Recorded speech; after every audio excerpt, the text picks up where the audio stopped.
आपण म्हणतो ना की काही गोष्टी असतात त्या त्याच ठिकाणी खाल्ल्या तर चांगल्या लागतात. त्यापैकी मॅगी म्हणा, मक्याचं कणीस म्हणा, शेंगा भाजलेल्या म्हणा, हे थंड हवेच्या ठिकाणी कणीस खायला खूप मजा येते.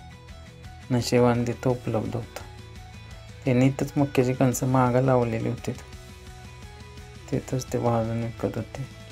आणि असाच एक पदार्थ इथं जम्मू काश्मीरमध्ये एक फेमस दुधापासून एक तयार केलेला एक पदार्थ नेहमी भेटतो. इथं भेटला आम्हाला.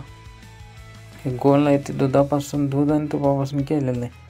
आपला खरवस असतो ना त्याच्यासारखा वास होता. आणि या ठिकाणी आहे ना त्याचं आमलेटसारखं करून दिलेलं. हा पदार्थ अजून तोंडात चव माझ्या रेंगाळत्या.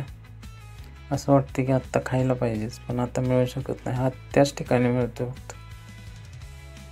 हे सगळीकडे अवेलेबल होतं स्टॉलवर, पण फक्त ते गोल दुधासारखं तेच होतं. पण यांना ते ब्रेडमध्ये घालून असं आमलेटसारखं केलं आणि दिलेलं आम्हाला. आणि हा जो मुलगा आहे याने स्वर्ग पिक्चरमध्ये काम केलेलं, गोविंदा, राजेश खन्ना गोविंदा त्यांच्याबरोबर लहान असताना. मस्त मित्र झाला. छान पदार्थ होता.